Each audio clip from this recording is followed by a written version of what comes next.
Hello there. My name is Lisa Dimino White, and it is a pleasure to be a part of this year's Sweet Spot Global Leadership Summit.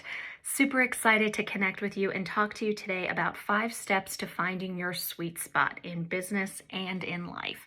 I believe that we make it a little too complicated, and I am going to break it down for you with these 5 simple steps to be happier than you ever thought possible. Now, we're going to start personally because personally is where it all begins. And the first step to finding your sweet spot is to find your burst of joy. Now, what's a burst of joy, Lisa? Well, a burst of joy is whatever it takes to make you smile, to make your brain relax, to give you a sense of calm, something that when you just think about, it makes you look forward to doing it. So maybe it's exercise, maybe it's a bath, maybe it's a shower, maybe it's a walk, maybe it's working on a puzzle, maybe it's listening to a certain musical artist. Personally, I'm a Barry Manilow fan, so when I think about my burst of joy, I put Mandy in by Barry and I am good to go. But whatever it is, it's got to be something small and intentional that we can add to our lives every single day, or at least daily, to make a difference, because life is made up of small bursts of joy. The more of them we can add into our lives, the happier lives we have. It's that simple. My book, Bursting with Happiness, talks about it. I talk about 10 simple things that bring me bursts of joy with the hope that it inspires the reader to think of some of theirs. So don't overthink it. If it's something that makes you smile, that's a burst of joy. I've known people who love shoes. One of my friends, she calls them naughty girl boots. And basically they're blinged out high heel boots like this that I could never walk in because I would break my head open. But that is her burst of joy. So whatever it is, if it's a Netflix show that you're watching or that you're binging lately and it makes you excited at the idea of watching an episode later, that's a burst of joy. It's important to incorporate those into our lives each and every day. So identify what a burst of joy for you is, and then find a way to intentionally build it into your routine. It'll add up and it'll add more joy to your life. So that's step number 1. Now, step number 2 is tapping into your inner strength. Now, this goes both for professionally and for personally. So obviously, life is difficult. I mean, good gracious, right? It is still so hard. And in those times when you're questioning if you can get through something or if you're going to be able to figure out a solution to a problem, take a minute and reflect on something difficult that you've gotten through in your lifetime, which I am sure there is a laundry list of things that you have gotten through, that you have overcome, that you've figured out the solution to. Whenever we're struggling, it's important to tap into those memories of times where we got through something difficult previously and we lived to tell the tale. It's important to remind ourselves of that so that we have the confidence going forward that we can do it again and again and again.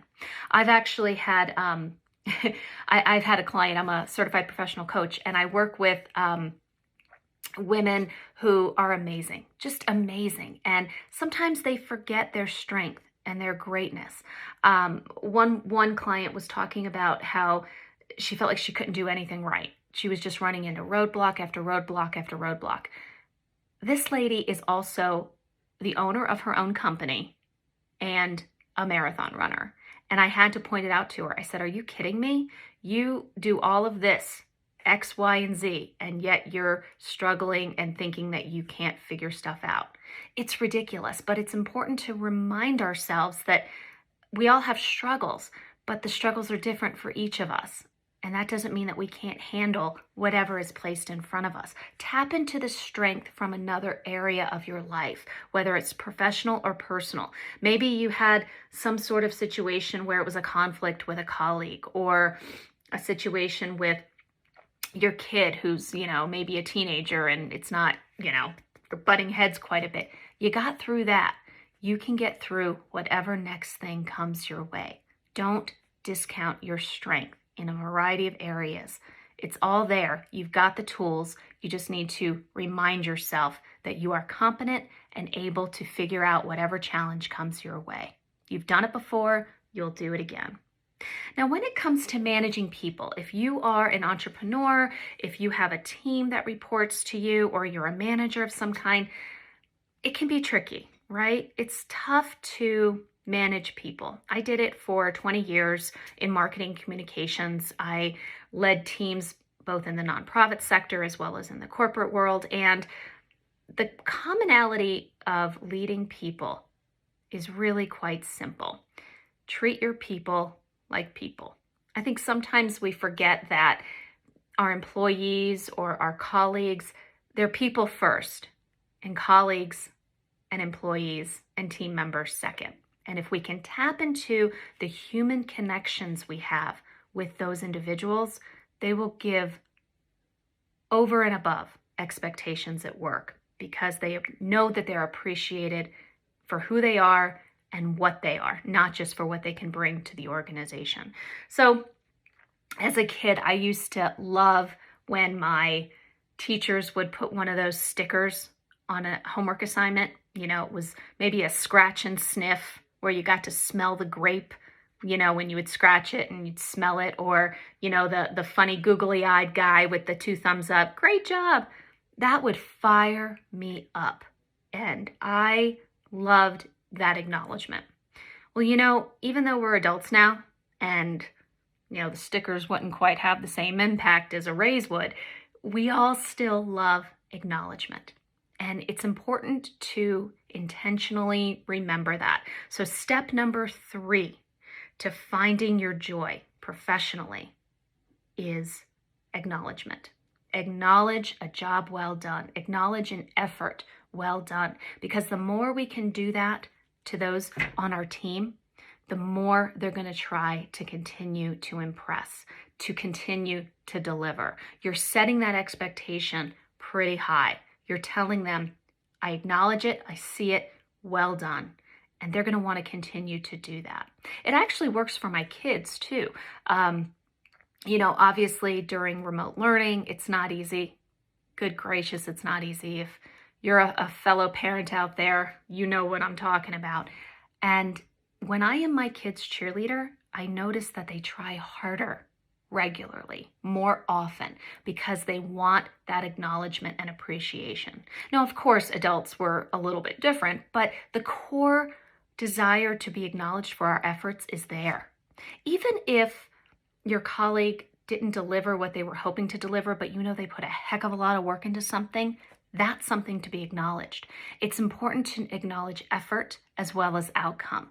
People will go above and beyond when they know that they're seen and appreciated.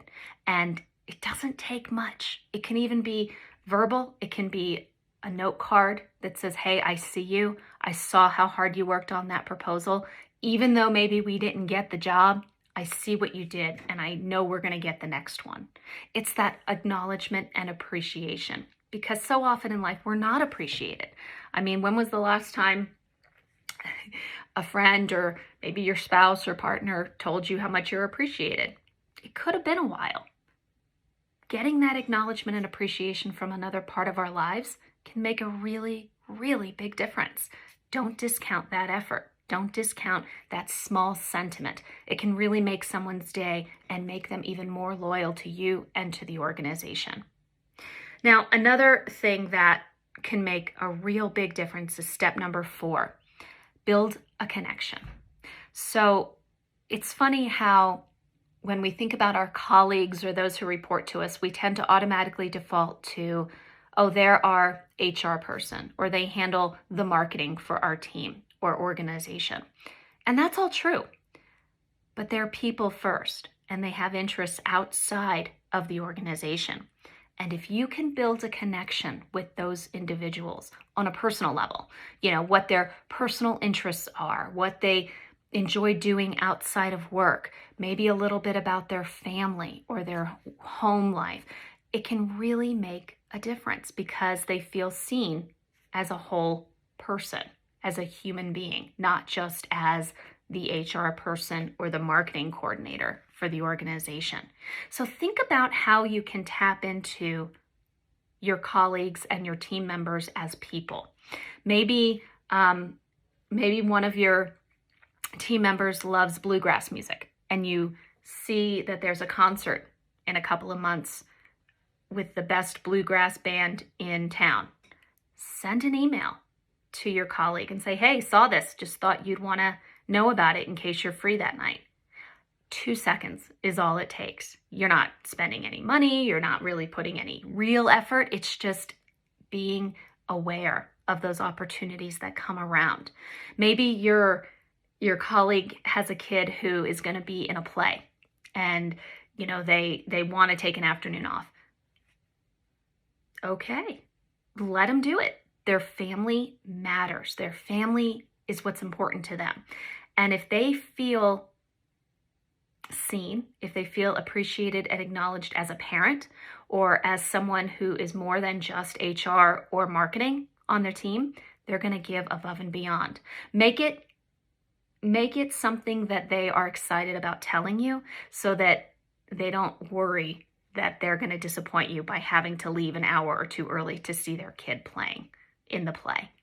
And you can even make a joke about, when he hits Broadway, I expect front row seats. You're seeing the person as a human, and everybody that's important to them matters to you. And of course, if something is going difficult in their lives, a card, a comment, a word of encouragement, those matter because it's important to them. And if it's important to them, it's important to you, because the more you can connect with somebody and relate to them on a personal level, the more they're going to appreciate you and work harder when they're on the clock and at work. Seeing someone for who they are and connecting with them matters, makes a huge difference. Now, this doesn't mean be best buddies with everybody you work with. It just means take the time to get to know them, their interests, what they like, what they struggle with, and then offer that support and acknowledgement whenever you get an opportunity. Again, it's not something that's time-consuming or expensive. It's just something that shows you see them and you know them as humans and not just their roles at work. And then finally, recognizing your impact, and not just your impact, but the impact on the organization. And I think this is critical for entrepreneurs especially. I mean, so often we are in the weeds. Maybe we're focusing on what's not going well. Maybe we didn't get a client that we thought we were a perfect fit for. Maybe you didn't get a job that you thought it was a shoo-in. It can be really easy to get down that spiral of that rabbit hole in terms of what's not working well. Why am I doing this? Questioning that, why you're even a part of it, why you're even running this company. Maybe you're having a rough day and you're not getting the results that you want. Take a minute and recognize your impact. Think about the clients you are either currently working with or have worked with, and think about the successes they've had. Now, you're probably going to initially say, well, that wasn't me. I didn't help them do that. They did the work. They made it happen. They got the results. Yes, but you played a part in that. Whether you want to admit it or not, you did. And if you think hard enough, dig deep enough, you'll see that. You'll see how your coaching or your consulting or your advising helped your client get to where they are. And it's important to acknowledge that, to give you the fuel to continue to keep going, to continue to go over those speed bumps, the times when it's difficult, when you're not getting the clients that you want or having the success, because it's all a roller coaster, right? Sometimes we're high and we're like, yes, I can do this. I am changing the world. And other times we struggle because we're not getting where we want to be fast enough or in the time that we believe we should have accomplished something. And that's all normal. What's important is to be able to pick yourself back up, because sometimes we have to pick ourselves back up. Sometimes maybe the phone will ring and we'll get that client or we'll get that prospect and we'll feel good again. And that's great. But we have to be intentional and take ownership and sometimes get ourselves back up to the peak, because we have to take responsibility. We have to be able to have the tools to do that. And tapping into your impact, how you've helped your clients get to where they want to be, can do just that.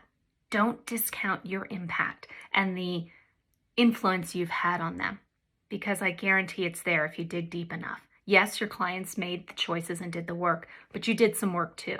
And make sure you're able to come up with exactly how you did it. So these are 5 ways to finding your sweet spot. And I truly hope that even in the short time we've had together, this has given you something to think about, these tools and these steps that you can kind of think about and have in your back pocket when you need them. It's all about connection. It's all about joy. It's all about recognizing your impact and what a difference you can make. Now, if you'd like to spend a little bit of time brainstorming some of these out a little bit further, happy to chat with you. I am offering 30 minutes to explore your sweet spot further. If you want to have a conversation, send me an email. It's lisa@thejoyseeker.com. Put in the subject line 30 minutes sweet spot, and we'll schedule a time to connect. Maybe you want to flush out 1 or 2 of these and actually talk about how you can put them into practice. I'd be happy to do it. Again, it's lisa@thejoyseeker.com. Enjoy the conference. I wish you well. Have a joyful day.